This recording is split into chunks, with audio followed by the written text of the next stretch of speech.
سیدھی راہ چلاتے یہ ہیں صلی اللہ علیہ وسلم، صلی اللہ علیہ وسلم، صلی اللہ علیہ وسلم، صلی اللہ علیہ وسلم، صلی اللہ علیہ وسلم، صلی اللہ علیہ۔ ایک درود پاک پر 10 رحمتوں کا نزول ہوتا ہے، خاموش نہ رہیں۔ صلی اللہ علیہ وسلم، صلی اللہ علیہ وسلم۔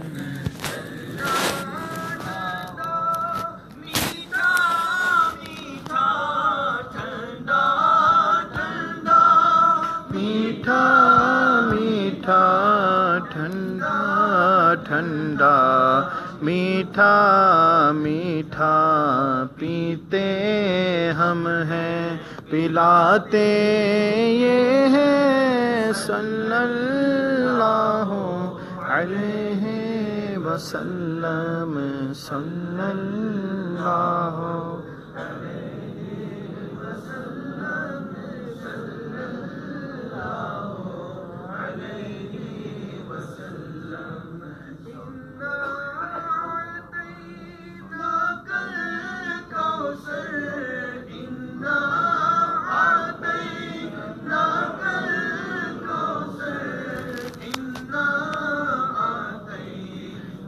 کل کوثر ساری کثرت پاتے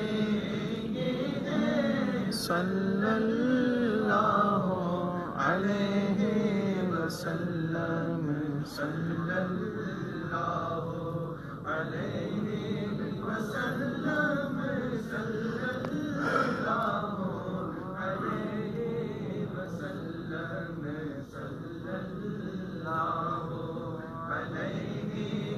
صلی اللہ علیہ وسلم، صلی اللہ علیہ وسلم، صلی اللہ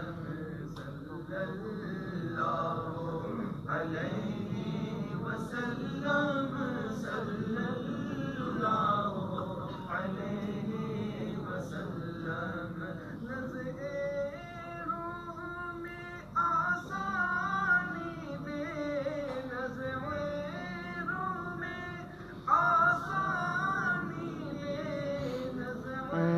روح میں آسانی دے، کلمہ یاد دلاتے یہ ہیں صلی اللہ علیہ وسلم۔ صلو علی الحبیب صلی اللہ تعالی علی محمد صلی اللہ علیہ وسلم۔ تو میں عرض کر رہا تھا قیامت کے دن جب یہ ساری ڈیفیکلٹیز ہوں گی نا، تو محشر کے دن لوگ پہلے تو بہت دیر تک انتظار ہی کرتے رہیں گے کہ کچھ فیصلہ ہو، کوئی حساب کتاب شروع ہو، گرمی میں کھڑے ہوں۔ تو اب اہل محشر آپس میں مشورہ کریں گے کہ چلو کسی کے پاس تو چلے جو ہماری مدد کرے۔ تو سارا محشر مشورہ کر کے ڈیسائیڈ کریں گے کہ آج حضرت آدم کے پاس چلتے ہیں، ابو البشر ہیں، ہم آدمی کہلاتے ہیں انہیں کی وجہ سے، ہمارے جد امجد ہیں، حضرت آدم کے پاس جائیں گے، ریکویسٹ کریں گے حضور کرم کیجیے، آج ایسا ہم پر گرمی بھی ہے، پریشانی بھی ہے، سفارش کیجیے اللہ کی بارگاہ میں۔ حضرت آدم علیہ السلام فرمائیں گے اذهبوا الی غیری، کسی اور کے پاس جاؤ، آج میں تمہاری کوئی مدد نہیں کر سکتا، آج اللہ نے ایسا غضب کیا ہے کہ پہلے کبھی نہیں کیا۔ اچھا پھر مشورہ کریں گے، پھر حضرت آدم علیہ السلام کے بعد کبھی حضرت ابراہیم کے پاس، کبھی حضرت موسیٰ کے پاس، کبھی حضرت نوح کے پاس، مختلف انبیاء کے پاس جائیں گے، سب جگہ سے ڈینائل ہوگا، سب جگہ سے کہا جائے گا کسی اور کے پاس جاؤ، آج میں تمہاری کوئی مدد نہیں کر سکتا۔ پھر حضرت عیسیٰ علیہ السلام کے پاس جب پہنچیں گے وہ بھی منع کر دیں گے، اہل محشر تڑپ کر کہیں گے حضور ہمیں بتائیں تو صحیح جائے کہاں؟ حضرت عیسیٰ بتائیں گے کہ جاؤ نبی پاک علیہ السلام کے پاس، آج وہی ہے جو تمہاری مدد کر سکتے ہیں، there is nobody else، ان کے علاوہ کوئی نہیں جس نے مدد کرنی ہے۔ اب سارا محشر گھوم پھر کر پریشان ہو کر نبی پاک علیہ السلام کی بارگاہ میں جائے گا، ہر جگہ ایک آواز سنتے سنتے پہنچیں گے، اذهبوا الی غیری، جاؤ کسی اور کے پاس، نبی پاک کے پاس پہنچیں گے، آقا علیہ السلام فرمائیں گے انا لہا انا صاحبکم، آؤ میرے غلاموں میں آج اسی لیے ہوں، نبی پاک کسی اور کے پاس نہ بھیجیں گے، اور پھر شفاعت کا سلسلہ ہوگا۔ اللہ اکبر۔ اب سنو میرے رضا سمجھاتے ہیں، اعلیٰ حضرت بتاتے ہیں حیثیت کیا ہے نبی پاک علیہ السلام کی اللہ کی بارگاہ میں۔ اعلیٰ حضرت لکھتے ہیں خلیل و نجی، مسیح و صفی، سبھی سے کہیں بھی بنی، سب کے پاس گئے نا، پھر کہیں بنی بات، کہتے ہیں خلیل و نجی، مسیح و صفی، سبھی سے کہیں بھی بنی، یہ بے خبری کہ خلق پھری کہاں سے کہاں تمہارے لیے۔ ارے آقا علیہ السلام کا مرتبہ دیکھو، ساری دنیا گھومتی رہی محشر کے دن، کس کے لیے؟ نبی پاک علیہ السلام کے لیے۔ ایک اور خوبصورت بات کرتا چلوں، ایمان تازہ ہو جائے گا۔ یہ بیان آج سینکڑوں اسلامی بھائیوں نے سنا، اور شاید سبھی کو پتا ہے، یہ بیان پہلے بھی کئی بار سنا ہے، کتابوں میں بھی لکھا ہے، احادیث میں بھی یہ واقعہ موجود ہے۔ ایک بڑا زبردست کوسچن کریٹ ہوتا ہے کہ جناب جب پتہ ہی ہے ہمیں کہ نبی پاک ہی نے محشر کے دن شفاعت کرنی ہے، تو ہم تو نہیں جائیں گے حضرت آدم کے پاس، ہم نے تو پڑھ لیا نا کتاب میں، ہم ڈائریکٹ اس دن مشورہ کریں گے، ڈائریکٹ سرکار علیہ السلام کے پاس چلے جائیں گے۔ اللہ اکبر۔ علماء فرماتے ہیں اس دن یاد نہیں رہنا، اس دن باقاعدہ اسکرپٹڈ ہے، سب جائیں گے حضرت آدم کے پاس، سب جائیں گے حضرت ابراہیم کے پاس۔ What is the reason behind this? اس کے پیچھے راز کیا ہے؟ ارے کیوں گھمایا جائے گا؟ میرے رضا لکھتے ہیں یہ بے خبری کہ خلق پھری کہاں سے کہاں تمہارے لیے، کیوں؟ کیونکہ زمین و زمان تمہارے لیے، مکین و مکان تمہارے لیے، چنین و چنا تمہارے لیے، بنے دو جہاں تمہارے لیے۔ آقا دہن میں زبان تمہارے لیے، بدن میں ہے جان تمہارے لیے، ہمارے یہاں تمہارے لیے، اور اٹھے بھی وہاں تمہارے لیے۔ محشر کے دن کے بارے میں علماء نے ڈیبیٹ کی ہے، اتنا بڑا امتحان سینٹر کیوں بنایا جائے گا؟ ارے قبر سے اٹھتے ہاتھ میں رزلٹ دے دیا جاتا، تم جنت میں جاؤ، تم دوزخ میں جاؤ، یہ اتنا کچھ کیوں سجایا جائے گا؟ اتنے سارے معاملات کیوں ہوں گے؟ اللہ اکبر۔ اس کے پیچھے بھی راز ہے، شاعر لکھتے ہیں نا، فقط اتنا سبب ہے انعقاد بزم محشر کا، there is only one reason، ایک ہی وجہ ہے کیوں یہ محشر کی بزم سجائی جائے گی، فقط اتنا سبب ہے انعقاد بزم محشر کا۔ آقا تمہاری شان محبوبی دکھائی جانے والی ہے، ساری دنیا کو بتانا ہے رب کا حبیب کون ہے، چلنی کس کی ہے، آقا کا مرتبہ کیا ہے۔ میرے رضا ایک اور جگہ لکھتے ہیں عرش حق ہے مسجد رفعت رسول اللہ کی، دیکھنی ہے حشر میں عزت رسول اللہ کی، لا ورب العرش جس کو جو ملا ان سے ملا، کیوں بٹتی ہے کونین میں نعمت رسول اللہ کی۔ سنو ہونا کیا ہے، ٹوٹ جائیں گے گناہگاروں کے فوراً قید و بند، حشر کو کھل جائے گی طاقت رسول اللہ کی۔ گویا اس دن یہ بتایا جائے گا کہ کس کی چلنی ہے۔ ارے ماں بھی ساتھ نہیں دے گی، آج ماں ہماری تکلیف پر بے چین ہو جاتی ہے، باپ بیچارہ اپنا پیٹ کاٹ کر بچے کا کام پورا کرتا ہے، قیامت کے دن بیٹا ماں کے پاس جائے گا، ماں ایک نیکی دے دو، ماں کہے گی آج میں تمہاری کوئی مدد نہیں کر سکتی۔ باپ بیٹے کے پاس جائے گا کہ بیٹا ساری زندگی تیری خدمت کی، آج ایک میرا گناہ خود لے لو، بیٹا باپ کو جواب نہ دے گا۔ ایسی نفسا نفسی میں there is only one personality، فقط ایک شخصیت ہے جو اس وقت کس طرح غلاموں کی مدد کرے گی۔ میرے رضا لکھتے ہیں ماں جب اکلوتے کو چھوڑے آ کہہ کے بلاتے یہ ہیں، باپ جہاں بیٹے سے بھاگے لطف وہاں فرماتے یہ ہیں۔ ارے رنگے بے رنگوں کا پردے کھل جائیں گے نا، میری آپ کی کوتاہیاں کھلنی ہیں، مگر تسلی یہ ہے کہ رنگے بے رنگوں کا پردہ دامن ڈھک کے چھپاتے یہ ہیں، نامہ اعمال کھلیں گے نا، مگر اعلیٰ حضرت لکھتے ہیں ہلکا ہوگا، خوف تو ضرور ہے مگر امید یہ ہے کہ اپنے کرم سے ہم ہلکوں کا پلہ بھاری بناتے یہ ہیں۔ پیاس بڑی شدید ہوگی مگر آقا جام کوثر اپنے ہاتھوں سے غلاموں کو پلائیں گے، ٹھنڈا ٹھنڈا میٹھا میٹھا پیتے ہم ہیں پلاتے یہ ہیں۔ ارے کیسے کیسے مقام پر مدد کریں گے، پل صراط بڑا خطرناک پل ہے مگر سلم سلم کی ڈھارس سے پل سے پار چلاتے یہ ہیں۔ ارے کیوں نہ رضا سے محبت کریں، اعلیٰ حضرت کا تخیل دیکھو، نبی پاک سے محبت اور یقین دیکھو۔ صراط پر کانپ رہے ہوں گے. احادیث میں بھی یہ الفاظ ہیں, کوئی رینگتے ہوئے گزرے گا, کوئی کانپتے ہوئے گزرے گا, کوئی لرزتے ہوئے گزرے گا. اعلیٰ حضرت غلامان مصطفیٰ کو کہتے ہیں گھبرانا نہیں, ڈرنا نہیں, پل صراط سے گھبراتے ہوئے نہیں, وجد کرتے ہوئے گزرنا ہے. وجد کون کرتا ہے؟ وجد وہ کرتا ہے جو خوشی میں ہو, اطمینان میں ہو. اللہ اکبر. اعلیٰ حضرت کہتے ہیں رضا پل سے اب وجد کرتے گزریے, رضا پل سے اب وجد کرتے گزریے کہ ہے رب سلم صدائے محمد. نبی پاک وہاں رب سلم کی صدائیں بلند کر رہے ہوں گے. پھر آتا ہوں 37 کی طرف. اب بات صحیح سمجھ آنی ہے کہ کتنا بڑا انعام ہے جو قیامت کے دن نبی پاک کے قریب ہو گیا. پھر تو مسئلے سارے ہی سالو ہو گئے نا, کیونکہ مسئلے حل کرنے والی ذات ہی وہی ہے, کام آنے والی ہستی وہی ہے قیامت کے دن, اور بندہ ہی انہی کے ساتھ ہو گیا. پھر سارے کام ہو جانے ہیں. اور شاید لکھتے ہیں نا, محشر ہے اگر محشر, کس بات کا ہم کو ڈر. محشر ہے اگر محشر, کس بات کا ہم کو ڈر. ہم جن کے ثنا خواہ ہیں وہ بھی تو وہاں ہوں گے, آقا ہوں گے نا. تو اب درود پاک اپنی ذات میں شامل کیجیے, انڈکٹ کیجیے, اپنی لائف کا زبردست حصہ بنائیے. فضول باتوں میں بڑا ہم ٹائم ضائع کرتے ہیں. کثرت سے درود پاک پڑھیں. اور درود پاک پڑھنا ہے, اگر آپ نے ڈیسائیڈ کر لیا نا آج کہ میں نے کثرت سے پڑھنا ہے, تو پھر اس کا ایک طریقہ بھی بتاتا ہوں آپ کو. آپ اپنے ساتھ تصویر رکھنا شروع کریں. تصویر جو ہے نا, یہ امیر اہل سنت میرے پیر و مرشد فرماتے ہیں زبان کی لگام ہے. جس کے ہاتھ میں تصویر خود ہی آپ نے دیکھو پڑھنا شروع کر دیتا ہے. تو اپنا درود ٹائم پورے دن میں ڈیسائیڈ کریں, چلتے ہوئے, پھرتے ہوئے, گاڑی چلاتے ہوئے. بہت سارا ایسا ٹائم ہوتا ہے جب ہم ایزی ہوتے ہیں. درود پڑھیں. جتنا درود پاک پڑھیں گے برکتیں بھی ملنی ہیں, بیماریاں بھی دور ہونی ہیں, روزی میں بھی برکت ملنی ہے, اور انشاءاللہ قیامت کے دن قرب مصطفیٰ صلی اللہ تعالیٰ علیہ وسلم بھی ملنا ہے. میں بھی نیت کرتا ہوں اللہ سلامت رکھے میرے شیخ طریقت امیر اہل سنت, اسلامی زندگی گزارنے کا ایک شاندار طریقہ آپ نے دیا, اور وہ طریقہ ہے مدنی انعامات. 72 مدنی انعامات. اگر ابھی تک آپ نے اس بکلٹ کو نہیں پڑھا ضرور پڑھیں. کمال کی وہ بکلٹ ہے, کمال کا رسالہ ہے. 72 کوسچن ہیں, روز اس کو ایک بار دیکھ لیں, صرف دیکھ لیں.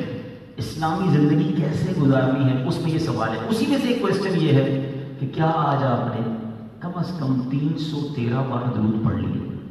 تو میں بھی نیت کرتا ہوں, یہاں موجود جتنے اسلامی بھائی ہیں نیت کریں کہ انشاءاللہ 313 بار کم از کم درود پاک پڑھیں گے انشاءاللہ. اور ایک بار محبت سے درود پاک پڑھ لیں. صلو علی الحبیب صلی اللہ تعالی علی محمد صلی اللہ علیہ وسلم. امام عشق و محبت اعلیٰ حضرت کے بارے میں تذکرہ ہو رہا ہے. کچھ بیسک معلومات پہلے دے دیتا ہوں. اعلیٰ حضرت امام اہل سنت 10 شوال المکرم بریلی شریف کے محلہ جسولی میں پیدا ہوئے, اور یہ بنتی ہے ہفتے کا دن تھا, ظہر کا وقت تھا, 14 جون 1856 سے ہجری. آپ کا نام مبارک محمد ہے. آپ کے دادا نے پکارنے کے لیے آپ کو احمد رضا کہا, اور یہی نام ساری دنیا میں مشہور ہوا. اعلیٰ حضرت امام اہل سنت بچپن ہی سے گویا علماء کرام اور اولیاء کرام کی پرورش میں بڑے ہوئے. آپ کے والد صاحب مولانا نقی علی خان علیہ رحمۃ الرحمان بہت بڑے عالم دین تھے. آپ کے دادا مولانا رضا علی خان, یعنی آپ کا پورا خاندان گویا علماء کا خاندان تھا. بچپن سے ہی علم دین کی محفل. مگر اللہ تعالیٰ نے اس شخصیت کو ایسا لگتا ہے بچپن ہی سے بڑے کام کے لیے چن لیا. ابھی آپ چھوٹے تھے تو آپ کے قاری صاحب آپ کو گھر پہ پڑھانے آتے تھے, قرآن پاک پڑھا رہے تھے. اب جب قرآن پاک پڑھانے کا معاملہ ہوا تو قاری صاحب نے پڑھاتے پڑھاتے کسی آیت پر زبر پڑھایا, یعنی زبر کے ساتھ آیت پڑھائی. اعلیٰ حضرت امام علیہ سنت چھوٹی عمر ہے, 5-7 سال کی عمر ہے, آپ کی زبان سے زیر نکلا. پھر دوبارہ قاری صاحب نے کہا بیٹا یہ زیر نہیں زبر ہے, پھر پڑھو. پھر زیر نکلا. تیسری بار, کیونکہ آپ اتنی جلدی غلطی کرتے نہیں تھے, تو استاد صاحب نے کہا کیا ہو گیا بیٹا, میں آپ کو یہاں زبر پڑھا رہا ہوں. قاری صاحب مسئلہ یہ ہے میں پڑھنا چاہتا ہوں زبر, مگر زبان سے زیر ہی نکلتا ہے. اللہ اکبر, کچھ اس کے پیچھے راز ہے. ایک اور قرآن پاک کا قدیم نسخہ منگایا گیا. جب دوسرا قرآن پاک کا نسخہ آیا تو وہاں واقعی یہ پتا چلا کہ اس آیت پر زبر نہیں زیر ہی تھا. غلطی قاری صاحب سے ہو رہی تھی. اللہ نے احمد رضا اعلیٰ حضرت کو بچپن ہی سے غلطی سے محفوظ فرما دیا. اچھا قاری صاحب دیکھتے تھے ذہانت کا یہ عالم ہے کہ میں ان کو سبق جتنی دیر میں پڑھاتا ہوں مجھے پڑھانے میں دیر زیادہ لگتی ہے، ان کو یاد جلدی ہو جاتا ہے، روزانہ کا یہ معمول۔ تو اب قاری صاحب نے ایک بار کہا کہ احمد ازہر سچ بتاؤ تم انسان ہو یا جن ہو، مجھے پڑھانے میں دیر زیادہ لگتی ہے، یاد کرنے میں تمہیں تھوڑی دیر لگتی ہے۔ اعلیٰ حضرت فرماتے ہیں کہ حضور الحمدللہ ہوں انسان، مگر اللہ کا مجھ پر بڑا فضل و کرم ہے۔ آپ ذرا ذہانت کا عالم دیکھیں، ہو سکتا ہے یہاں بھی کوئی 13-14 سال کا مدنی منا بیٹھا ہوگا۔ اعلیٰ حضرت نے 13 سال 10 ماہ 4 دن 14 سال پورے نہیں ہوئے، تمام علوم سے فارغ ہو گئے، درس نظامی کمپلیٹ کر لیا اور پہلا فتویٰ لکھا 14 سال سے چھوٹی عمر میں۔ آپ کے والد صاحب مفتی تھے، آپ نے ایک فتویٰ لکھا نزاعت پر، جیسے ہی فتویٰ لکھا آپ کے والد صاحب نے وہ فتویٰ دیکھا، فتویٰ دیکھتے ہی فتوے کو اوکے کیا اور آپ کو مفتی کی مسند پر بٹھا دیا۔ 14 سال سے پہلے آپ مفتی بن چکے تھے۔ لک ایٹ دی کیلیبر، اللہ تعالیٰ نے کیا صلاحیتیں دی ہیں، کیا علوم عطا کیے۔ اب آپ کے علوم پر اگر میں بحث کرنا شروع کروں تو سچی بات ہے اپنی اوقات بھی نہیں ہے، یہ علماء کا کام ہے۔ اور آج بڑے بڑے علماء حیران ہیں کہ ایک ہی پرسنالٹی میں کتنے علوم تھے۔ آپ ماشاءاللہ پڑھے لکھے لوگ بیٹھے ہیں، ہم دیکھتے ہیں کہ کوئی ڈاکٹر ہوتا ہے تو وہ انجینئر بہت مشکلیں ملے گا، ایک ہی بندہ ڈاکٹر بھی ہو انجینئر بھی ہو، ڈاکٹریٹ الگ ہے انجینئرنگ الگ ہے۔ اچھا پھر ڈاکٹروں میں بھی جائیں تو شاخیں بنی ہوئی ہیں، کوئی MBBS کے بعد جناب آرتھوپیڈک بن جاتا ہے، کوئی ہارٹ اسپیشلسٹ بن جاتا ہے، کوئی جناب دانتوں کا ڈاکٹر ہے تو کوئی ENT ہے۔ آپ آنکھوں کے ڈاکٹر کے پاس جا کر کہیں گے کان پھول رہی ہے تو جناب کسی آرتھوپیڈک کے پاس جائیں، کسی ہڈیوں کے ڈاکٹر کے پاس جا کر کہیں کہ سینے میں جناب ہارٹ بیٹ تیز ہوگی تو کہے گا جناب کسی آپ ہارٹ اسپیشلسٹ کے پاس دیکھیں، اس کی بھی برانچز ہیں۔ ہر بندہ نارملی ایک فیلڈ میں ماسٹرز کرتا ہے، اسپیشلائز ہوتا ہے۔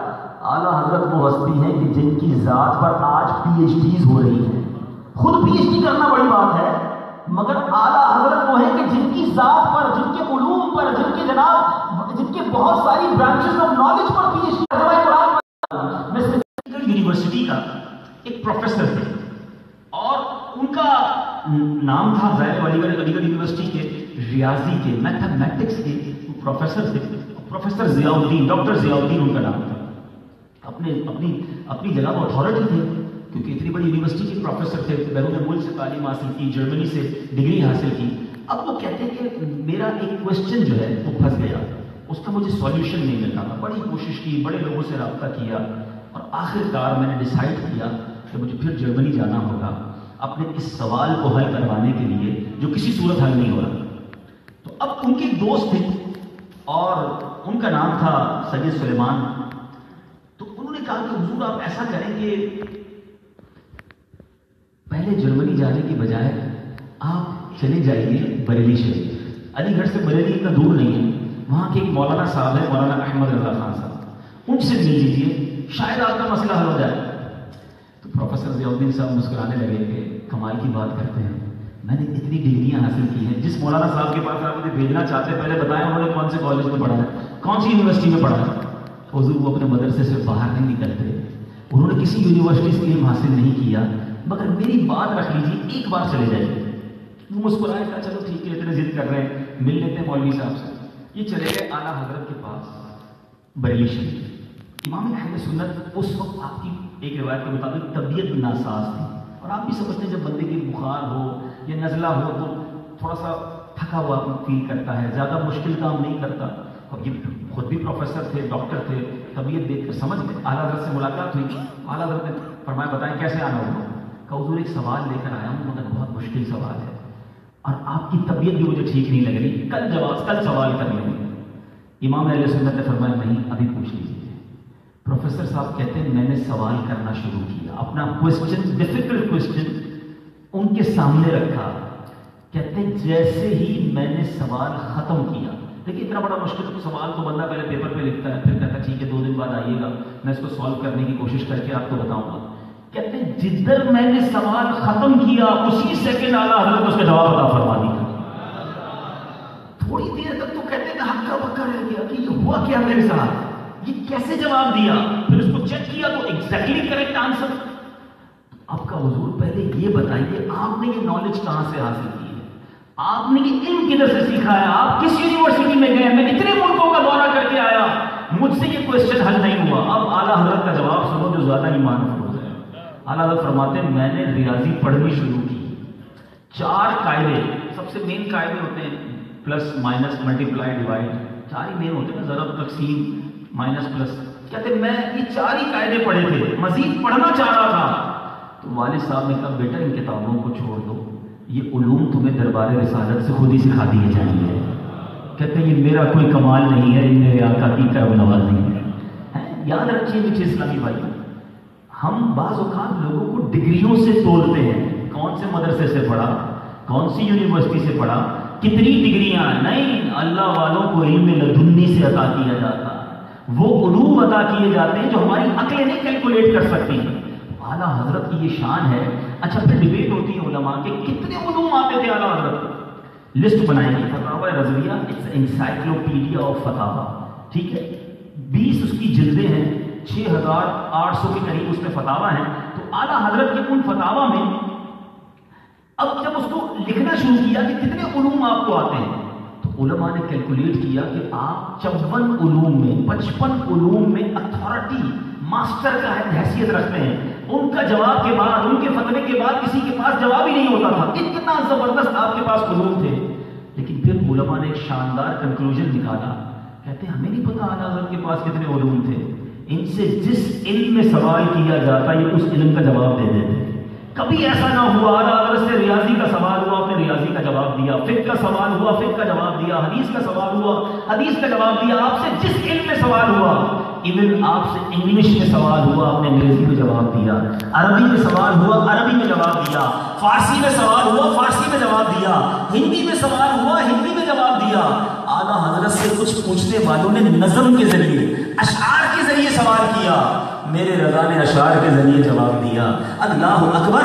علماء کہتے ہیں ہمیں پتہ ہی نہیں ہے کہ اعلیٰ حضرت کے پاس کتنے علوم تھے، جتنا پوچھا اتنا انہوں نے بتایا۔ اللہ کریم نے کتنے علوم عطا کیے۔ آج بھی علماء کی عقل حیران ہے۔ احمد رضا کا تازہ گلستان ہے آج بھی، خورشید علم ان کا درخشاں ہے آج بھی، سب ان سے چلنے والوں کے گل ہو گئے چراغ۔ احمد رضا کی شمع فروزاں ہے آج بھی، خدمت قرآن پاک کی وہ لاجواب کی، راضی رضا سے صاحب قرآن ہے آج بھی۔ اب آؤ قرآن پاک کی، اعلیٰ حضرت کی قرآن پاک سے محبت اور قرآن پاک کی خدمت کی بات بھی کر لیں۔ اعلیٰ حضرت امام اہل سنت کی میموری کا عالم یہ تھا، آپ کے حافظے کا عالم یہ تھا۔ بہت سارے یہاں ایسے اسلام میں بیٹھے ہوں گے، ہمیں بھی ملتے ہیں، طلباء بھی ملتے ہیں کہ ہمیں یاد نہیں ہوتا، ہمارا حافظہ مضبوط نہیں ہے۔ یاد رکھیے علم حاصل کرنے کے لیے میموری جو ہے نا بہت ضروری ہے، حافظہ بہت ضروری ہے۔ تو اب علماء بتاتے ہیں کہ نسیان سے عصیان سے نسیان ہوتا ہے، گناہ سے بھول طاری ہوتی ہے۔ انسان گناہ زیادہ کرے تو اس کا حافظہ کمزور ہو جاتا ہے۔ اگر آپ چاہتے ہیں آپ قرآن جلدی یاد کر سکیں، آپ جو پڑھیں ان کو یاد رہے، آپ اپنی گناہوں کی عادت پر توجہ دیں۔ ضروری نہیں کہ ہر بھولنے والا گناہ گار ہوتا ہے، لیکن ہر بندہ اپنے آپ پہ غور کرے کہ کہیں ایسا تو نہیں میں نے کچھ ایسی عادتیں پالی ہوئی ہیں جو میرے دماغ کو، میرے حافظے کو کمزور کر رہی ہے۔ اعلیٰ حضرت کی میموری کا عالم یہ تھا۔ آج کے دور میں تو سرچنگ فیسلٹی ہے، آج علماء کے لیے بھی بڑی آسانی ہو گئی، سافٹ ویئر آ گئے، کوئی مسئلہ پوچھنا ہے تو کمپیوٹر میں ڈالا پتہ چل جاتا ہے کون سی کتاب میں کون سے پیج پر ہے۔ اس زمانے میں تو ایسا نہیں تھا۔ تو علماء کہتے ہیں جو اعلیٰ حضرت کے شاگرد تھے، ہم کسی مسئلے کو تلاش کرتے، دن نکل جاتے، ہفتوں نکل جاتے، ہم تلاش کر کر کے تھک جاتے۔ اب اعلیٰ حضرت کی بارگاہ میں آتے، حضور یہ جزیہ، یہ فتویٰ نہیں مل رہا۔ اعلیٰ حضرت فرماتے ایسا کرو، رد المختار اٹھاؤ، در مختار اٹھاؤ، عالمگیری اٹھاؤ، مشکل کتابوں کے نام بتاتے اس جلد میں، اس صفحے پر، اس سطر پر یہ مسئلہ موجود ہے۔ علماء کہتے ہیں ہم وہی جلد اٹھاتے، وہی صفحہ کھولتے، وہی لائن چیک کرتے، اعلیٰ حضرت جو بتاتے مسئلہ وہاں موجود ہوا کرتا۔ فوٹوجیٹک میموری جس کو کہتے ہیں نا، علماء کہتے ہیں ہمارا یہ عقیدہ بن چکا تھا کہ اعلیٰ حضرت کو پچھلے 1400 سال کی تمام کتابیں زبانی یاد تھی، اس قدر آپ کو علم حاصل اور میموری آپ کی تھی۔ اب آپ کو ایک بار خطا آیا کرتے تھے، اعلیٰ حضرت فرماتے لوگ مجھے حافظ کہنا شروع ہو گئے ہیں، اور میں حافظ ہوں نہیں۔ چلیں یہاں ایک مسئلہ بھی بیان کر دیتا ہوں، بہت سارے لوگ بیٹھے ہیں، ہمیں بھی کچھ لوگ تعریف کرتے ہیں اور جو ہمارے اندر ہوتی نہیں ہے۔ یاد رکھیے روایتوں کا مضمون ہے کہ کوئی اپنی جھوٹی تعریف کو پسند کرے، یہ حرام، یہ ناجائز۔ تو ہمیں اپنی بعض اوقات ہم حافظ نہیں ہوتے، ہمیں کوئی حافظ کہتا ہے ہم مسکرا رہے ہوتے ہیں، حاجی نہیں ہوتے وہ حاجی صاحب کر رہا ہوتا ہے ہم خوش ہوتے ہیں، علامہ صاحب کہہ رہا ہوتا ہے، ایک درجہ پڑھا نہیں ہم علامہ کہلا رہے ہوتے ہیں.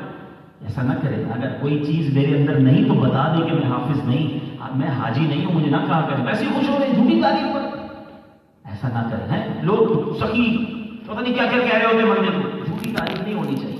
اعلیٰ حضرت فرماتے ہیں مجھے لوگ حافظ کہنا شروع ہو گئے ہیں، آپ نے کیا کیا؟ سنو، عشاء کا وضو کرنے سے لے کر جماعت کے کھڑے ہونے تک اس ٹائم پیریڈ میں اعلیٰ حضرت امام اہل سنت نے قرآن کا دور شروع کیا. کتنی دیر ہوتی ہے؟ Maximum half an hour. عشاء کا وضو کریں اور عشاء کی تیاری اور جماعت کھڑی ہوئی آدھا گھنٹہ میکسیمم. روزانہ اس آدھے گھنٹے کم و بیش دور میں اعلیٰ حضرت ایک پارہ یاد فرما لیتے. 30 دن گزرے اعلیٰ حضرت امام اہل سنت حافظ قرآن بن چکے تھے. اچھا اب کتابوں میں کیا لکھا کہ ایک ماہ میں حافظ قرآن بنے؟ نہیں، تھوڑا سا کیلکولیٹ کرے تو ایک ماہ میں نہیں، اعلیٰ حضرت کم و بیش 15 گھنٹے میں حافظ قرآن بنے.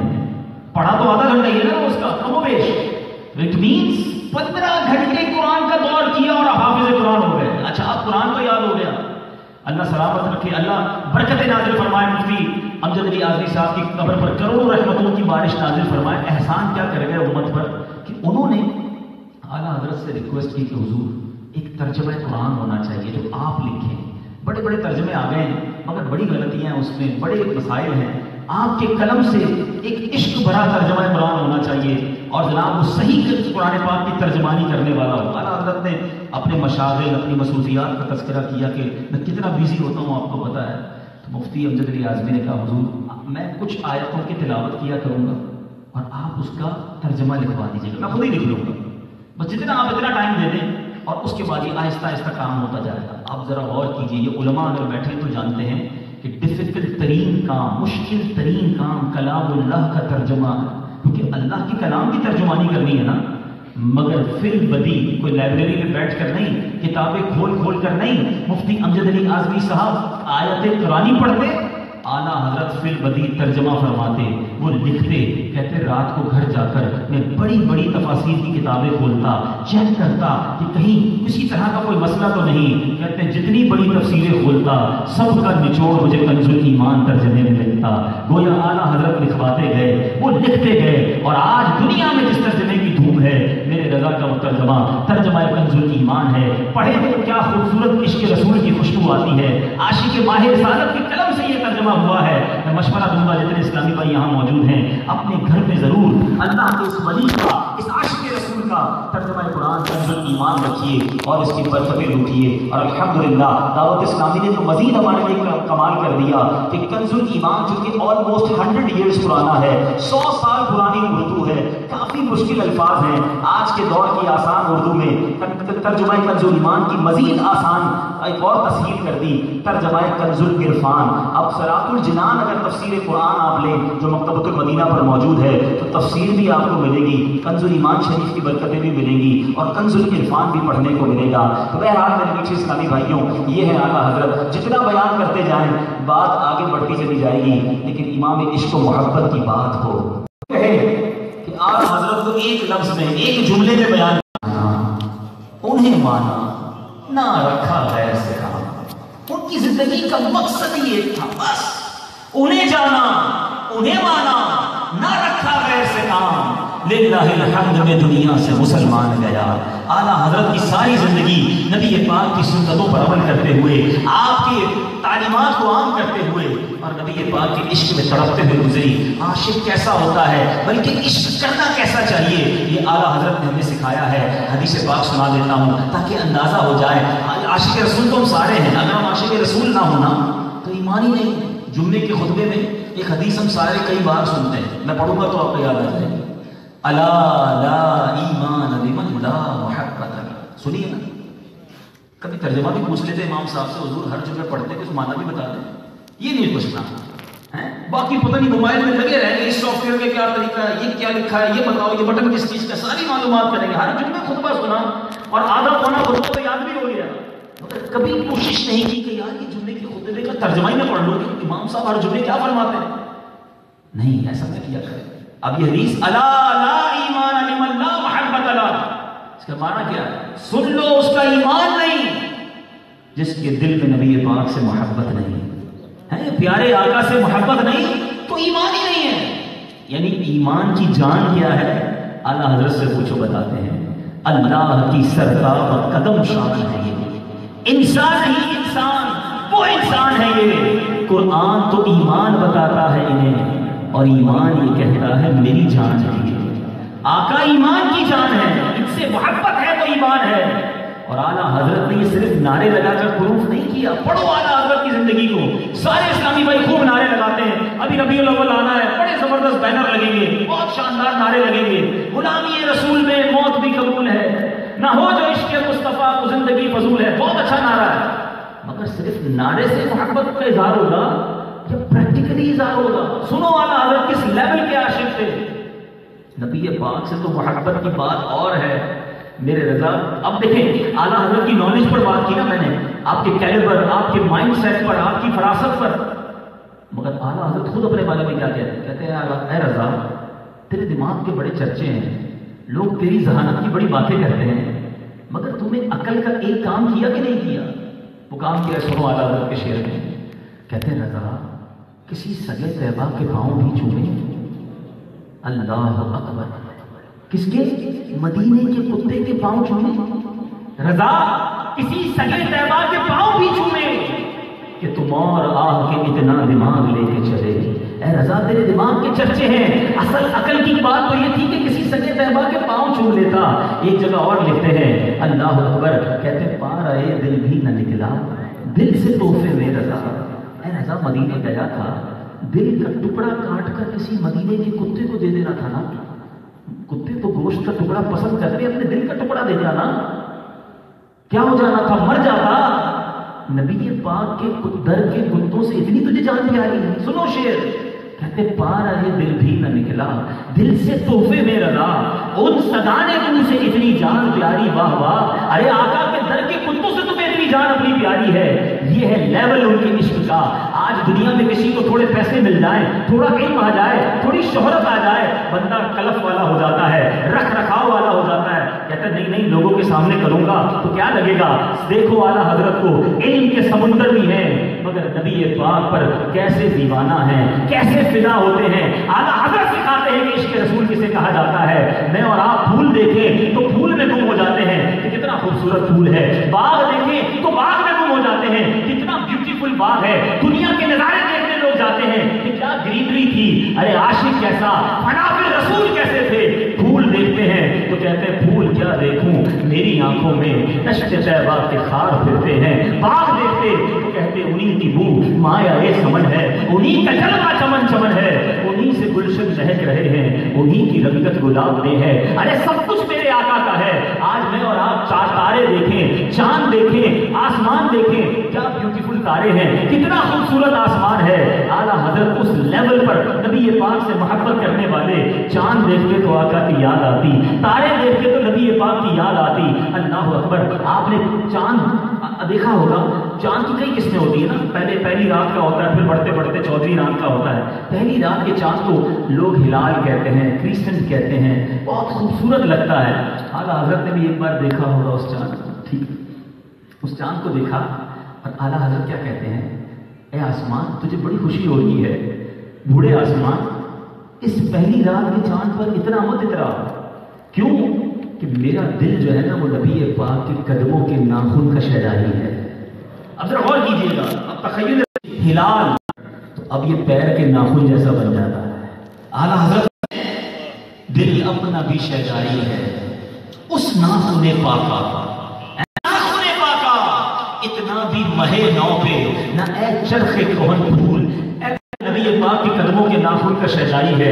اب اسی ہلال کو پھر سیدھا کر دیں تو اب کشکول کی مانند بن جاتا ہے، پیالے کی مانند بنتا ہے نا۔ اعلیٰ حضرت کہتے ہیں پہلا دن ہے، اے چاند ایسا کر جلدی سرکار کے دربار میں آ اور پورے مہینے کی خیرات لے جا، بھیک لے سرکار سے لا جلد کاسا نور کا، بھیک لے سرکار سے لا جلد کاسا نور کا، ماہ روشنی دیتا ہے، پوچھو میرے رضا سے۔ اعلیٰ حضرت کہتے ہیں یہ جو مہر و ماں پہ ہے اطلاق آقا نور کا، یہ جو آقا بھیک تیرے نام کی ہے، استعارہ کا سرکار اعلیٰ حضرت کا تخیل دیکھیے، کہتے ہیں چاند تجھ سے غلطی ہو گئی، اپنے چہرے پر ملنا تو تیرے یہ داغ دھل جانے. کیا لکھتے ہیں؟ ستم کیا کیسی مت کٹی تھی کمر وہ خاک ان کے رہ گزر کی. ستم کیا کیسی مت کٹی تھی کمر وہ خاک ان کے رہ گزر کی. اٹھانا لایا کہ پلتے پلتے داغ سب دیکھنا مٹے. کہتے ہیں تارے ہیں کیوں چمک رہے ہیں، کتنے خوبصورت لگتے ہیں یہ ٹمٹماتے ہوئے تارے. عشق کی معراج دیکھو میرے رضا کی. کہتے ہیں ایسے نہیں چمک رہے. نبی پاک کو جو معراج کی شب دھولا بنایا گیا تھا، غسل کروایا گیا تھا، اس میں جو قطرے ٹپکے تھے نا وہ تاروں نے کٹوروں میں بھر لیے تھے. یہ اسی کی چمک ہے، اسی کا جوبن ہے. میرے رضا لکھتے ہیں وہی تو اب تک چھلک رہا ہے، وہی تو جوبن ٹپک رہا ہے. نہانے میں جو گرا تھا پانی کٹورے تاروں نے بھر لیے. اچھا جنت کی بڑی تعریف کرتے ہو نا، بہت خوبصورت ہے جنت ہے. اعلیٰ حضرت سے پوچھو جنت کا رنگ اور روغن کس سے ہوا تھا. نبی پاک کو معراج کی شب جب تلوے دھلوائے گئے تھے اور آقا کے جو تلووں کا دھون بچا تھا وہی جنت کا رنگ و روغن بن گیا. بچا جو تلووں کا ان کے دھون بنا وہ جنت کا رنگ و روغن. بچا جو تلووں کا ان کے دھون بنا وہ جنت کا رنگ و روغن.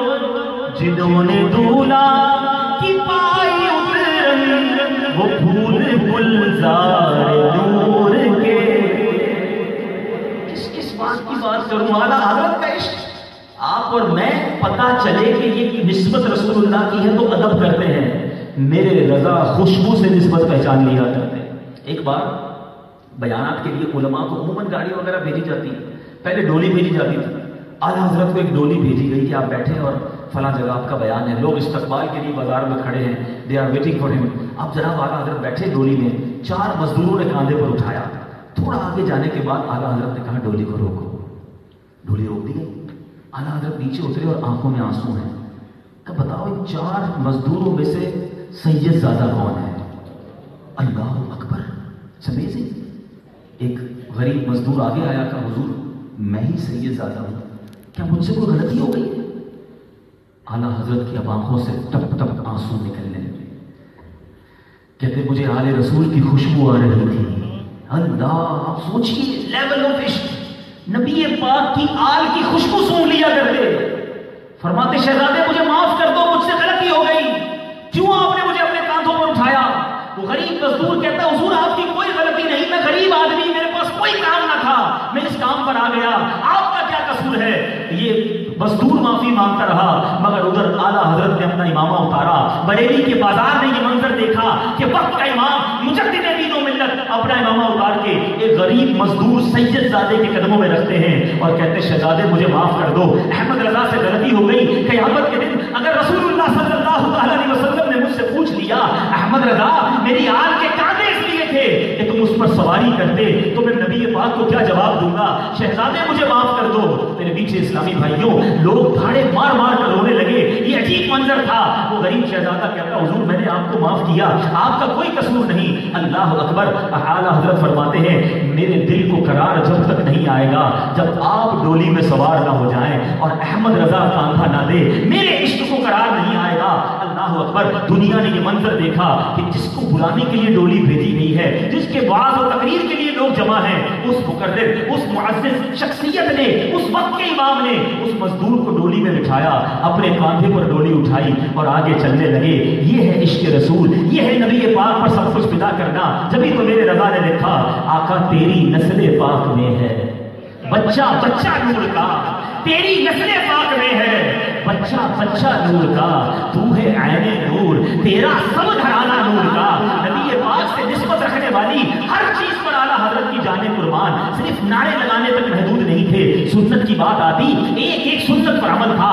ایسا ایسا عمل تھا کہ آج بھی عقل حیران ہے. اے میرے میٹھے اسلامی بھائیوں، باتیں تو بہت ساری ہیں، اعلیٰ حضرت کی زندگی پر ساری رات بات کی جائے تو رات گزر جائے، مگر اب آتے ہیں میسج کی طرف. اب آتے ہیں ہم نے کیا سیکھنا ہے اس عظیم شخصیت سے. اللہ تبارک و تعالیٰ اعلیٰ حضرت کے مزار پر کروڑوں انوار و تجلیات کی بارش برسائے اور ہمیں ان کے مسلک پر، ہمیں ان کے نقش قدم پر چلنا نصیب فرمائے.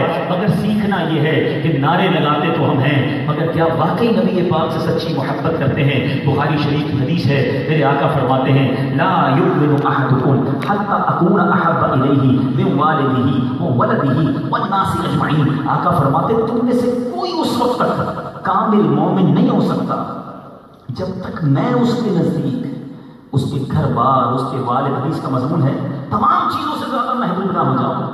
اب میں سوال کرتا ہوں یہاں موجود جتنے اسلامی بھائی، کیا واقعی ایسا ہے کہ میرے نزدیک سب سے زیادہ سپیریئر پریورٹی پیارے آقا کی ذات ہے، ان کے فرامین ہیں، ان سے محبت کرنا میری زندگی میں سب سے زیادہ سپیریئر ہے؟ آپ کہیں گے بالکل، نبی پاک سے زیادہ میں کسی سے محبت نہیں کرتا. تو صرف یہ کہنے سے ثابت ہوگا جب میرا اور آپ کا ایٹیٹیوڈ پروف کرے گا. میں اس کو لاجیکلی سمجھاتا ہوں. ایک بیٹا ہو، ایک نوجوان ہو، وہ جس سے بھی ملے اس کو کہے میں اپنے والد سے بڑی محبت کرتا ہوں، میں اپنے والد کا دیوانہ ہوں، میرے والد صاحب کے حکم پر میری جان قربان ہو.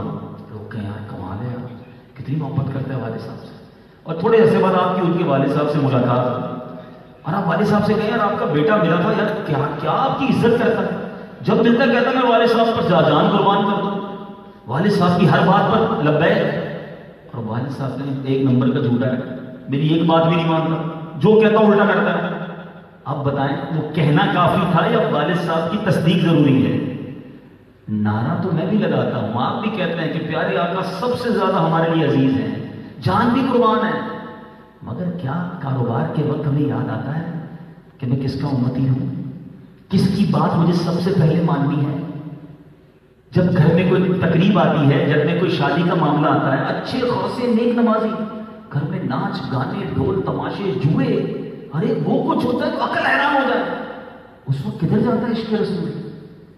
کاروبار کرتے وقت حرام ڈیل سامنے آئے، سود کا معاملہ سامنے آئے، جھوٹ بولنے کی بات آئے تو بندہ کہتا ہے کیا کرے جناب، ساری مارکیٹ جھوٹ بولتی ہے، ہم نہیں بولیں گے تو کاروبار کیسے چلے گا، ہم جناب یہ کام نہیں کریں گے تو پیچھے رہ جائیں گے. تو کدھر گیا تمہارا عشق رسول؟ اعلیٰ حضرت کی زندگی کا میں آپ کو ایک واقعہ اور ایک میسج سنانا چاہتا ہوں. اعلیٰ حضرت امام اہل سنت کے پاس ایک بار کچھ لوگ آئے اور آ کر کہتے ہیں حضور ہمارے قریب ہی ایک ریاست ہے اور اس ریاست کا نام ہے نان پارا، وہاں ایک نواب رہتا ہے، بہت بڑا آدمی ہے، لوگ اس کے شان میں قصیدے لکھتے ہیں، آپ بھی لکھتے ہیں، جو اچھا قصیدہ لکھتا ہے اس کو بڑے پیسے دیتا ہے، بڑے انعام دیتا ہے. آپ تو بہت اچھے شاعر ہیں، آپ لکھیں گے تو آپ کو اچھا خاصا انعام مل جائے گا، آپ کے بہت سارے مسئلے سوال ہو جائیں گے. اعلیٰ حضرت نے قلم اٹھایا. ہو سکتا ہے اس زمانے کے لوگوں نے سوچا ہو کہ بھائی آج تو ون آف دا بیسٹ قصیدہ آ جائے گا. واقعی ون آف دا بیسٹ قصیدہ. آج بھی اگلے حیران ہے میرے رضا نے کیا لکھ دیا، مگر کسی نواب کی شان میں نہیں، اپنے آقا کی شان میں نہیں. اور کلام لکھا وہ کمال حسن حضور ہے، وہ کمال حسن حضور ہے کہ گمان نقص جہاں نہیں، یہی پھول خار سے دور ہے، یہی شمع ہے کہ دھواں نہیں. خدا کی قسم میرا جی چاہ رہا ہے اس کلام پر ہی بیان کرنا شروع کر دوں. ساری ایک دو گھنٹے تو صرف اس کلام کے لیے چاہیے کہ کیا کمال بات لکھ دی. کہتے نبی پاک کی بارگاہ کی شان میرے آقا کے حسن کا عالم یہ ہے کہ نقص کو تو چھوڑ دو، نقص کا گمان بھی نہیں کیا جا سکتا. پھول بڑا اچھا لگتا ہے مگر کانٹا اس کے ساتھ مزہ نہیں دیتا. شمع بڑی پیاری لگتی ہے، دھواں اچھا نہیں لگتا. آقا وہ پھول ہے جس میں کانٹا نہیں ہے، وہ شمع ہے جس میں دھواں نہیں ہے. وہ کمال حسن حضور ہے کہ گمان نقص جہاں نہیں، یہی پھول خار سے دور ہے، یہی شمع ہے کہ دھواں نہیں. نثار تیرے کلام پر ملی یوں تو کسی کو زبان نہیں. وہ سخن ہے جس میں سخن نہ ہو، وہ بیان ہے جس کا بیان نہیں. آقا تیرے آگے یوں میں دبے دجے، فصحا عرب کے بڑے بڑے، کوئی جان منہ میں زبان نہیں بلکہ جسم میں جان نہیں. سارا کلام لکھا اور آخر میں کمال کر دیا. یہ آج کے بیان کا حاصل ہے، یہ آج کے بیان کا میسج ہے. اے کاش کہ اپنی زندگی میں اس کو شامل کر لوں. میرے رضا لکھتے ہیں کروں مدح اہل دوت. رضا میں پیسوں والوں کی مدح سرائی کروں، اپنے آقا کو چھوڑ کر مالداروں کی ثنا خانی کروں؟ مد اہل دول کہتے ہیں پیسے والے مال والے کہتے ہیں کروں مدح اہل دول رضا، پڑے اس بلا میں میری بلا، میں گدا ہوں اپنے کریم کا، میں اپنے آقا کا گدا ہوں، میں اپنے نبی کا امتی ہوں، میرا دین پار ہے نہ نہیں، میرا دین روٹی کا ٹکڑا نہیں ہے میں بیچتا پھروں۔ یہ ہے میسج، یاد رکھنا یہ جملہ کہ میں گدا ہوں اپنے کریم کا، میں آقا کا امتی ہوں، مجھے انہی کو جواب دینا ہے، انہی کی شفاعت حاصل کرنی ہے، میرا دین پار ہے نہ نہیں، روٹی کا ٹکڑا نہیں۔ اے کاروبار کے وقت حرام ڈیل کرنے والوں سنو، میں گدا ہوں اپنے کریم کا، میرا دین پار ہے نہ نہیں، میں کیسے کمپرومائز کر دوں؟ لوگ کہتے ہیں چلتا ہے، کرنا پڑتا ہے۔ جب ایسا موقع ہے نا زندگی میں، جب فیصلہ کرنا مشکل ہو جائے کہ حرام کی طرف جاؤں کہ حلال کی طرف جاؤں، میرے رضا کا یہ کلام یاد کر لینا کہ میں گدا ہوں اپنے کریم کا۔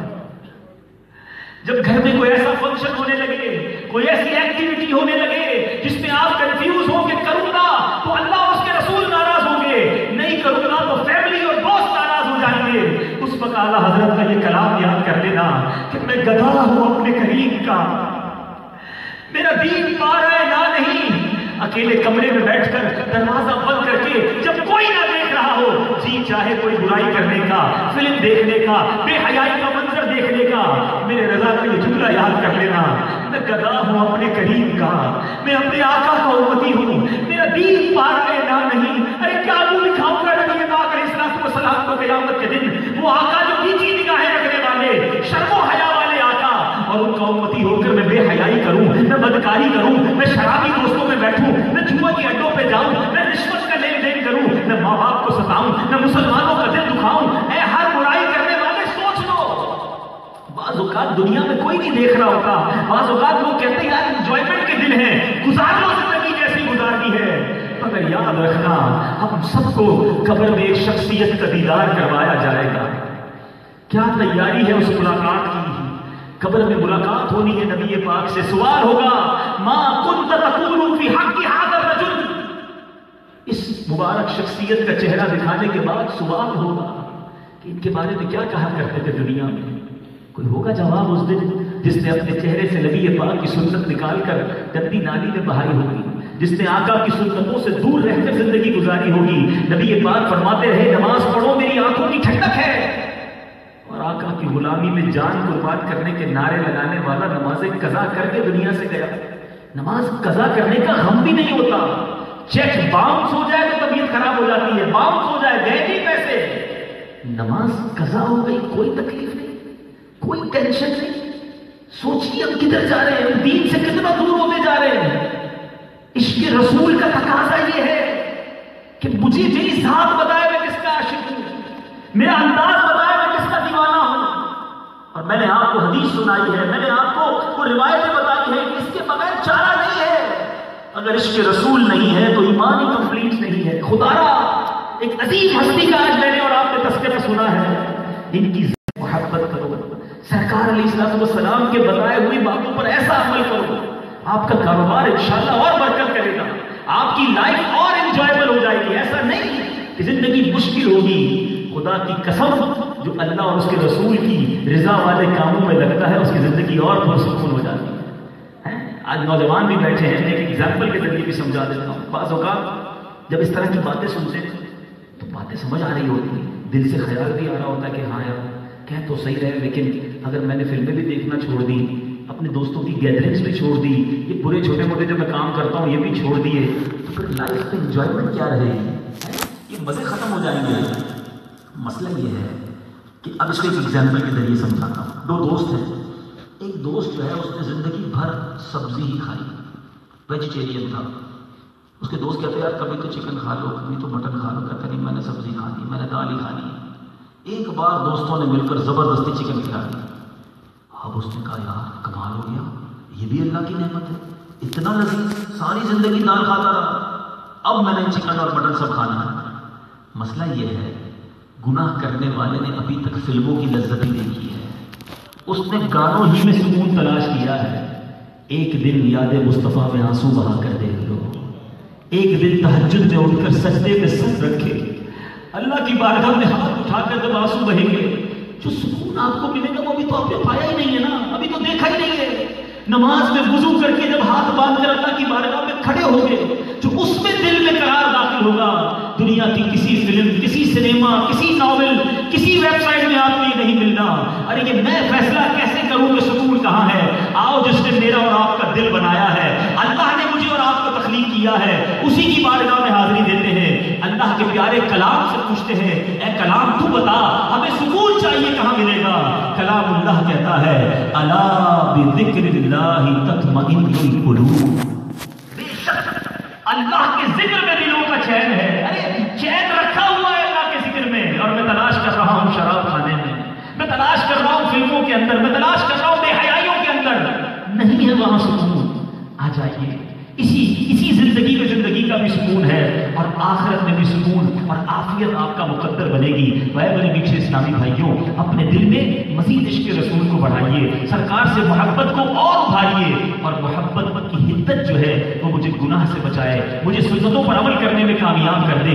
یہ ہے اصل عشق رسول، اور یہ سب ملتا کہاں ہے؟ اللہ کی رحمت سے۔ یہ دعوت اسلامی کے مدنی ماحول میں الحمدللہ میں اپنی بات کروں، آج میں اعلیٰ حضرت کی سیرت پر بول رہا ہوں، سچی بات بتاؤں، جب تک دعوت اسلامی کا ماحول نہیں ملا تھا مجھے تو نہیں پتا تھا اعلیٰ حضرت کون ہیں۔ اللہ سلامت رکھے عاشق اعلیٰ حضرت، میرے شیخ طریقت امیر اہل سنت کو جب ان کا دامن تھاما، انہوں نے اعلیٰ حضرت کا دامن پکڑا دیا، انہوں نے اعلیٰ حضرت کے در پر ڈال دیا کہ یہ وہ ہستی ہیں جن کے پیروکار بننا ہے، جن کی باتوں پر عمل کرنا ہے۔ اور آج الحمدللہ اعلیٰ حضرت کی میں شان بیان کروں، میرے اور آپ کو تو کوئی چیک کرے گا نا کہ بھئی عاشق رسول ہے کہ نہیں۔ اعلیٰ حضرت کے عشق رسول کا لیول یہ ہے کہ آج وہ خود پیرامیٹر بن گئے۔ کسی کو چیک کرنا ہونا، ٹیسٹر نہیں ہوتا، ٹیسٹر لگائیں تو کرنٹ آ رہا ہے نہیں آ رہا، کسی کو چیک کرنا ہو کہ نبی پاک سے عشق ہے کہ نہیں، اس کے سامنے اعلیٰ حضرت کا نام لے لیں، ہاں بس یہ وہ ٹیسٹر ہے۔ اعلیٰ حضرت تو یوں سمجھیے پیرامیٹر بن گئے، ان کا نام لیں، اگر چہرے پر مسکراہٹ آ جائے تو سمجھ لیں عشق رسول کا کرنٹ آ رہا ہے، ٹھیک ہے نا؟ یہ وہ شخصیت ہے۔ تو الحمدللہ دعوت اسلامی کا مدنی ماحول عشق رسول کے جام بھر بھر کر کے آتا ہے۔ آئیے اب تو مبارک مہینہ آنے والا ہے، تیاری ہے کہ نہیں؟ میلاد کا مہینہ آ رہا ہے، میلاد منانا ہے نا، دھوم دھام سے منانا ہے نا، کیوں نہ منائے؟ سبحان اللہ، ان کا میلاد آ رہا ہے جن کے صدقے ساری کائنات بنائی گئی۔ میں نہیں کہہ رہا، حدیث قدسی ہے لولا کلمۃ الدنیا لولا خلقت کلمۃ الدنیا، حدیث کا مضمون یہ ہے اے محبوب اگر میں تجھے نہ بناتا تو یہ دنیا نہ بناتا، تجھے نہ بناتا تو یہ آسمان ستارے چاند نہ بناتا، لولا کلمہ خلقت الدنیا، اے محبوب تجھے نہ بناتا تو یہ دنیا نہ بناتا۔ تو جس کی وجہ سے کائنات بنی ہے ان کا میلاد آ رہا ہے، تو کیوں نہ میلاد منائیں گے؟ اچھا اب لوگ کہتے ہیں جناب میلاد تو منانا ہے لیکن ریفرنس دے دیجیے کہ یہ آپ لائٹنگ لگاتے ہیں، یہ آپ جھنڈے لگاتے ہیں، اتنی خوشیاں کیوں مناتے ہیں؟ اچھا اب مسئلہ یہ ہے، اب ان سے میں کیا سوال کروں کہ جب آپ کے بچے کی شادی میں آپ نے لائٹنگ لگائی تھی تو کون سا ریفرنس پوچھا تھا؟ اتنی بڑا ولیمہ کیا، اس کا ریفرنس آپ کو یاد نہیں آیا؟ نبی پاک کے میلاد کی باری آئی تو چلے ریفرنس، پھر بھی ریفرنس بتائیں گے انشاءاللہ، کوئی مسئلہ نہیں ہے، ٹھیک ہے؟ میں ایک قرآن پاک کی آیت، ایک حدیث، تاکہ اگر کسی کے ذہن میں کوئی غلط فہمی ہے تو دور ہو جائے کہ سرکار علیہ الصلوۃ والسلام کا میلاد منانا، اس میں خوشی منانا، اس میں جھنڈے لگانا، اس میں نظر و نیاز کرنا، اس میں خرچ کرنا عین شریعت کے مطابق ہے۔ سبحان اللہ میرے بیچ اسلامی بھائیوں، اللہ تبارک و تعالیٰ کی جب جس دن رحمت ہونا، اس دن اللہ تعالیٰ کی رحمت پر خوشی منانا، یہ خود قرآن کا حکم ہے۔ میں آپ کو قرآن پاک کی آیت بتا دیتا ہوں، پارہ نمبر 11 ہے، سورہ یونس ہے، اور آیت نمبر ہے 58۔ اللہ تبارک و تعالیٰ فرماتا ہے قل بفضل اللہ وبرحمتہ فبذلک فلیفرحوا هو خیر مما یجمعون۔ ترجمہ بھی سناؤں گا اعلیٰ حضرت کا، ترجمہ کنز ایمان۔ تم فرماؤ اللہ ہی کے فضل اور اس کی رحمت اور اسی پر چاہیے کہ خوشی کریں، وہ ان کے سب دھن دولت سے بہتر ہے۔ اللہ کے فضل پر خوشی کرنا، رحمت پر خوشی کرنا سارے دھن دولت سے بہتر ہے۔ اچھا جناب اب کوشچن کریٹ کرنے والے تو کرتے رہتے ہیں، یہ کوشچن آ سکتا ہے ٹھیک ہے اللہ کی رحمت پر خوشی کرنے کا کہا گیا، نبی پاک کے میلاد پر خوشی کہاں سے آ گئی اس میں؟ چلے قرآن سے ہی پوچھتے ہیں کہ کیا نبی پاک اللہ کی رحمت ہیں؟ تو قرآن ہی بتاتا ہے وَمَا أَرْسَلْنَاكَ إِلَّا رَحْمَةٌ لِّلْعَالَمِينَ، وَمَا أَرْسَلْنَاكَ إِلَّا رَحْمَةً لِّلْعَالَمِينَ، نبی پاک تو تمام عالمین کے لیے رحمت ہے، سب سے بڑی رحمت ہے، اب اس پر خوشی کیوں نہ کریں؟ اب آئیے اس پر مال خرچ کرنے کی دلیل کیا ہے؟ خوشی تو ہے چلے جناب، پھر پیسے کیوں خرچ کرتے ہیں؟ نیاز بھی کھلاتے ہیں، لنگر بھی کھلاتے ہیں، خوب خرچ کرتے ہیں۔ اب جناب آتے ہیں، شرح بخاری میں بھی یہ حدیث موجود ہے اور حدیث کی بڑی بڑی کتابوں میں یہ واقعہ موجود ہے۔ ابو لہب کی پکا کافر تھا، نبی پاک کا چچا، لیکن ایسا سخت کافر کہ اس کی مذمت میں قرآن پاک کی سورہ ابی لہب نازل ہوئی نا، تبت یدا ابی لہب، اتنا سخت کافر۔ مگر اس نے کیا کیا تھا؟ جب نبی پاک کی ولادت ہوئی نا تو اس زمانے میں لونڈی اور غلام ہوا کرتے تھے اور یہ بھی مال کی حیثیت کی تھی۔ آج گاڑیاں ہیں میرے اور آپ کے پاس، اس زمانے میں لونڈی اور غلام بھی ایک قیمت رکھتے تھے۔ تو ابو لہب کی ایک لونڈی تھی سویبہ، جب سرکار کے صلی اللہ علیہ وسلم کی ولادت ہوئی نا تو لونڈی سویبہ آئی دوڑتی ہوئی اور آ کر کہا کہ اے ابو لہب، تمہارے بھائی کے یہاں بیٹا پیدا ہوا ہے۔ غور سے سمجھیے گا بات، محمد رسول اللہ نہیں سمجھا تھا اس نے، محمد بن عبداللہ بھائی کا بیٹا ہوا۔ ابو لہب کو خوشی ہوئی کہ جا سویبہ، تم آج اس خوشخبری کی وجہ سے آزاد ہے۔ اپنے ہاتھ کے اشارے سے، اپنی انگلی کے اشارے سے آزاد کر دیا۔ آزاد کرنے کا مطلب یہ ہوا کہ کچھ پیسے خرچ کر دیے نا، خوشی منائی۔ ابو لہب کا انتقال، مر گیا۔ مرنے کے بعد اس کے رشتہ داروں نے خواب میں دیکھا، میں واقعہ نہیں سنا رہا، حدیث کی کتاب میں یہ واقعہ موجود ہے، ریفرنس چاہیے تو مجھ سے آ کے لے لیجیے گا۔ ابو لہب کو گھر والوں نے پوچھا ہوا کیا تمہارے ساتھ؟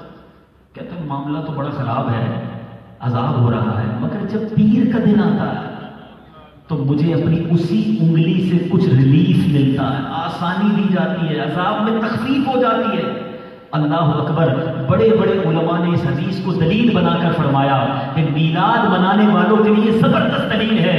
ارے جب سرکار کا دشمن پکا کافر آقا کی ولادت پر رسول اللہ سمجھ کر نہیں، اپنا بھتیجا سمجھ کر تھوڑا مال خرچ کرے، اس کو قبر میں راحت دی جائے، تو جو سرکار کا غلام ہو، ان کا امتی ہو، ان کو محمد رسول اللہ جان کر، اپنا آقا مان کر، اپنا مال خرچ کرے، اپنا گھر سجائے، اللہ کی راہ میں خوب خیرات کرے، اس کی قبر نور علی نور کیوں نہ ہو جائے گی؟ اچھا مفتی اعظم ہندی اس بات کو اپنے شعر میں سمجھاتے ہیں، شب میلاد میں سب مسلمان نہ کیوں کرے جان مال قربان، شب میلاد میں سب مسلمان نہ کیوں کرے جان مال قربان، ابو لہب جیسے سخت کافر خوشی میں جب فیض پا رہے ہیں، نثار تیری چہل پہل پر ہزار عید ربیع الاول، سوائے ابلیس کے جہاں میں سبھی تو خوشیاں منا رہے ہیں۔ سارا عالم خوشیاں مناتا ہے، ایسا نہیں صرف پاکستان میں اور فیصلہ آباد میں یا پنجاب میں خوشی منائی جاتی ہے۔ دیکھو دنیا، آپ کو مدنی چینل دکھاتا ہے آپ کو، آل اراؤنڈ دا ورلڈ، دنیا کے کونے کونے میں میلاد مصطفیٰ منایا جاتا ہے اور دھوم دھام سے منایا جاتا ہے۔ یہ بتا دوں کہ 56 کے قریب اسلامی ممالک ہیں، تقریباً تمام ہی ممالک کے اندر ربیع الاول والے دن 12 ربیع الاول کو میلاد النبی کے نام سے چھٹی ہوتی ہے، یعنی آفیشلی سیلیبریٹ کیا جاتا ہے۔ تو بالکل صحیح کہا، جن کو پرابلم ہے ان کو صحیح مفتی اعظم لکھتے ہیں کہ سوائے ابلیس کے جہاں میں سبھی تو خوشیاں منا رہے ہیں۔ آقا کے میلاد کی ہمیں خوشی کیوں نہ ہو کہ جن کے صدقے ہم اس دنیا میں آئے ہیں، یہ دنیا جن کے صدقے بنی ہے، خوشیاں منائیں۔ مگر پہلے میں ایک دو اور ریفرنس بتا دوں، پھر اس میں کچھ احتیاطیں بھی بتاؤں گا۔ اچھا اب آتے ہیں جھنڈا، ٹھیک ہے جناب خوشی منائیں، خرچہ بھی کریں، جھنڈے کدھر سے آ گئے؟ اب پرچم کیوں لگاتے ہیں؟ ویسے آج میں ایکسپیکٹ کر رہا تھا کہ آج اجتماع میں پرچم بھی ہوں گے تو ہم پرچم لہرا لہرا کر مرحبا یا مصطفیٰ کے نعرے لگائیں گے، چلے رہ گیا انشاءاللہ، لیکن اب جلدی جلدی گھروں میں پرچم لگانا شروع کر دیں۔ اور اب میں جو آپ کو بتانے جا رہا ہوں نا کہ یہ پرچم کہاں سے آیا، حدیث پاک سنیے، سیدہ آمنہ رضی اللہ تعالی عنہا فرماتی ہیں، میں نے دیکھا ولادت مصطفیٰ صلی اللہ تعالی علیہ وسلم کے وقت میں نے دیکھا 3 جھنڈے نصب کیے گئے، ایک مشرق میں، دوسرا مغرب میں، ایک کعبے کی چھت پر، اور نبی پاک علیہ الصلوۃ والسلام کی ولادت ہو گئی۔ این وقت جھنڈے لگانا فرشتوں نے لگائے نا. اب پڑھیں کتاب میں فرشتے کوئی کام اپنی مرضی سے نہیں کرتے، اللہ کا حکم ہوتا ہے تو کرتے ہیں. رب کا حکم تھا کہ ولادت مصطفیٰ کے وقت جھنڈے لگائے جائیں. تو آج اگر مسلمان جھنڈے لگاتے ہیں تو یہ تو فرشتوں کی ادا کو ادا کر رہے ہیں. ولادت مصطفیٰ کا وقت آتا ہے تو پرچم لگائے جاتے ہیں. اللہ اکبر. تو انشاءاللہ دھوم دھام سے جشن ولادت منائیں گے. جب تلک یہ چاند تارے جھلملاتے جائیں گے تب تلک جشن ولادت ہم مناتے جائیں گے. تم بھی کر کے ان کا چرچا اپنے دل چمکاؤ. اونچے میں اونچا نبی کا جھنڈا اعلیٰ سے اعلیٰ نبی کا جھنڈا گھر گھر میں لہراؤ. پکارو یا رسول اللہ یا رسول اللہ. مرحبا آقا کی آمد، مرحبا مولا کی آمد، مرحبا بابا کی آمد، مرحبا حضور کی آمد، مرحبا اول کی آمد، مرحبا اچھے کی آمد، مرحبا. حشر تک ڈالیں گے ہم پیدائش مولا کی تھی. حالات لکھے نا خاک ہو جائیں عدو جل کر مگر ہم کو رضا. دم میں جب تک دم ہے ذکر ان کا سناتے جائیں. تو بالکل شرمانا نہیں ہے. اور انشاءاللہ پارٹی پنجابی میں کہتے ہیں نا گج مج کے بیران بنانا انشاءاللہ. ہاں انشاءاللہ رات کو کوئی نکلے کہ یار عاشق رسول کا گھر کدھر ہے تو لائٹیں بتا دیں جگمگ کرتی ہوئی کہ یہ عاشق رسول کا گھر ہے. دن کو نکلے تو یہ پرچم بتا دے کہ ہاں یہ عاشق رسول کا گھر ہے. یہاں چراغا کرو انشاءاللہ. اللہ کی رحمت سے نبی پاک جب قبر میں آئیں گے نا اعلیٰ حضرت بتاتے ہیں عاشقان رسول کی قبر میں آقا نے آنا ہے نا فرماتے ہیں حشر تک لہرائیں گے قبر میں لہرائیں گے تا حشر چشم نور کے جلوہ فرما ہوگی جب طلعت رسول اللہ.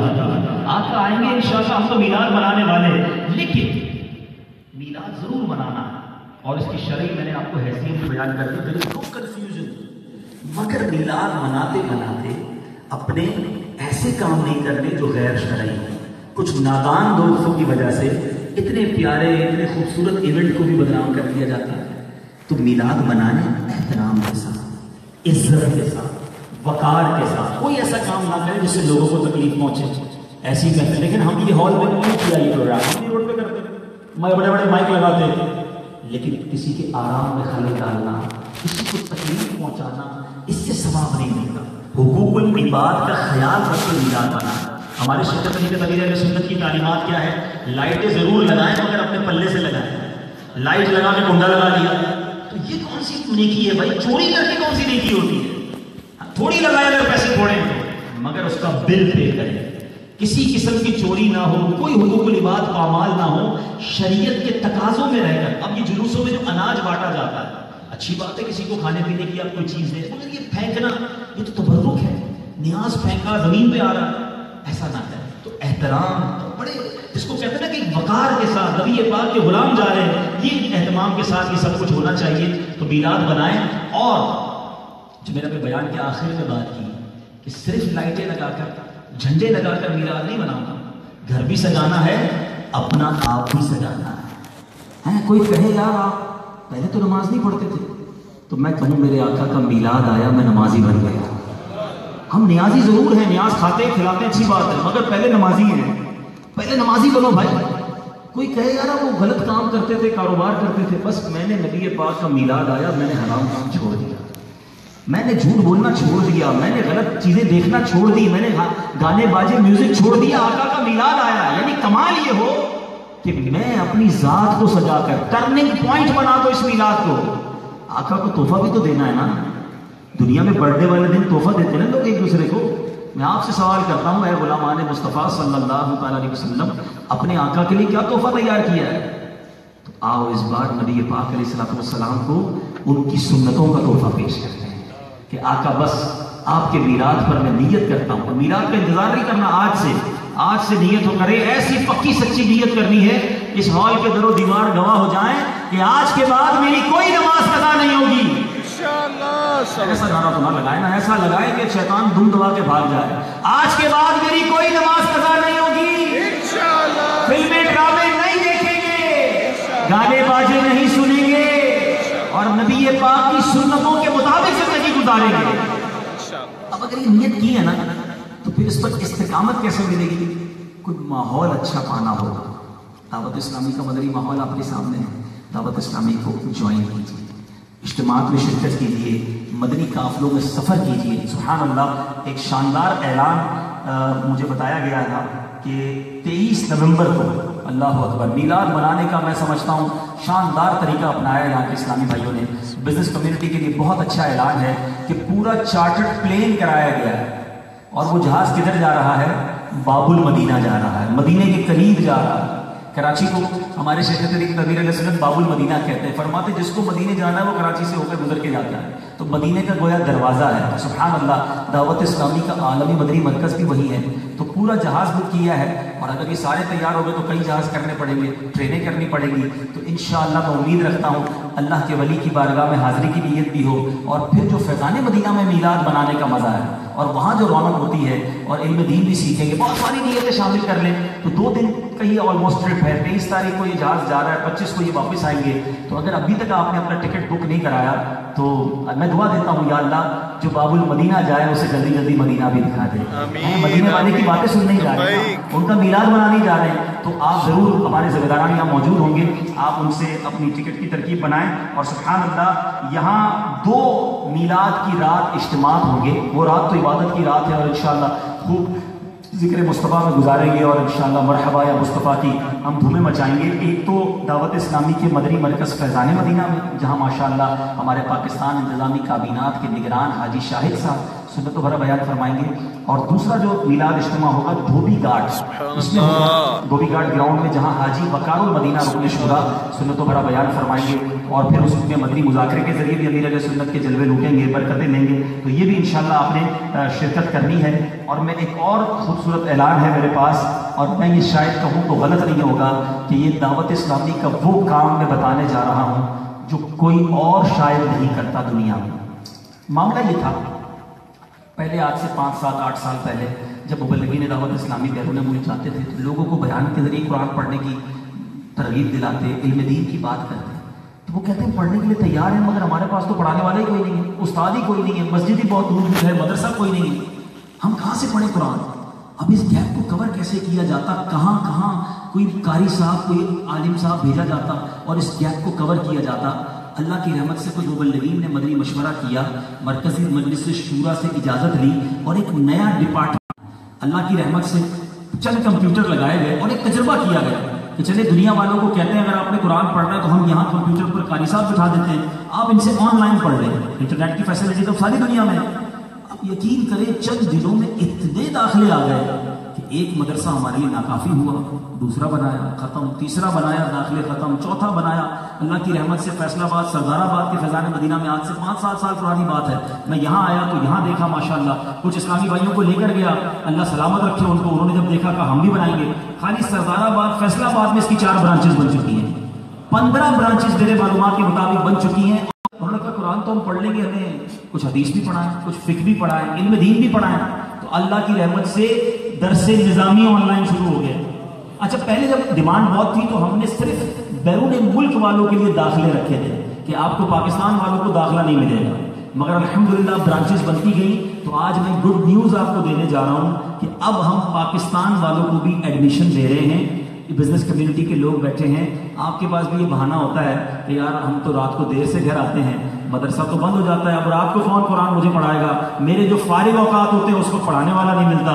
جناب اب آپ کو جس ٹائم، جی ہاں ذرا اعلان سنیے گا، جو ٹائم آپ کے پاس ہے پورے دن میں، رات 1 بجے پڑھ سکتے ہیں، رات 12 بجے پڑھ سکتے ہیں، صبح 5 بجے پڑھ سکتے ہیں، یعنی جو ٹائم آپ کے پاس ہے آپ اس ٹائم آن لائن آ کر صرف قرآن پاک تلفظ کے ساتھ نہیں بلکہ میرے پاس 20 کورس موجود ہیں. یہ 20 کورسز میں سے آپ کوئی بھی کورس کرنا چاہیں، ایک سے زیادہ کورس کرنا چاہیں، یعنی اس میں کیا کیا ہے 2 3 بتا دیتا ہوں. ناظرہ قرآن پاک، حفظ قرآن پاک، درس نظامی، عربی گرامر کورس، بہار شریعت، فیضان بہار شریعت کورس، فیضان تفسیر، آپ چاہتے ہیں میں قرآن پاک کی تفسیر پڑھ لوں وہ پڑھ سکتے ہیں. اچھا پھر طہارت کورس، جن کا نکاح ہونے والا ہے سنت نکاح کورس بھی ہے. اچھا پھر اسلامی بھائیوں کو اسلامی بھائی پڑھائیں گے، اسلامی بہنوں کو اسلامی بہنیں پڑھائیں گے. بہت نامنل فیس ہے،